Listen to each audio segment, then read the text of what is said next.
Philharmonic presents this family-friendly concert to kick off your holiday season. Scott Terrell is here to tell us more about it. Hansel and Gretel, welcome to the show, my friend. How are you? Good to see you. Yeah. Good. Okay.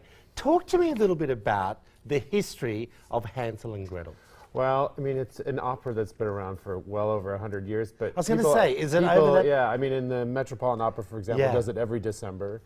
Most opera companies do it at this time of year. But I think it's because, and people often wonder, well, why is it at Christmas time? And it was because it was debuted at Christmas time. And so it's sort of always... It's tradition. It's sort of held that spot in the calendar. But also, I think the story goes along with the idea of the holidays and, you know, candy and gingerbread and all these wonderful things that kids love to be a part of, has sort of the backbone of the story, of course, and there's more to it than that, but you know, I think it's visually very stimulating, certainly in terms of the Brothers Grimm tale, but musically this opera is so beautiful, so much fun to listen to, for people to be a part of. So that was the idea behind our Candy Cane concert, which kicks off our holiday set of concerts. Well, I was going to ask you about that, so tell me about that. The Candy Cane has been around for quite a while now, and every year we try very much about multi-generational people being able to come and enjoy this particular program.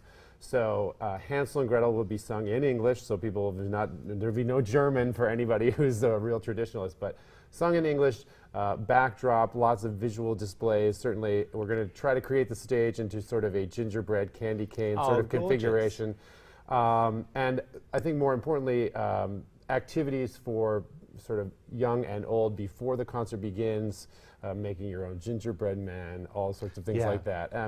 But it really, it's within, you know, the program's just about an hour in length, and we really encourage, you know, grandparents, parents, kids to be a part of it. It's very accessible, and I think in this case, it'll be very visually stimulating, great music for this time of year, and a great way for us to sort of kick off our holiday sort of trio of concerts that we go. So we're thrilled about it. It's Sunday, this Sunday afternoon, Singletary, at 3 o'clock. There's all the information up on the screen. I love that you just answered all my questions without me having to ask one.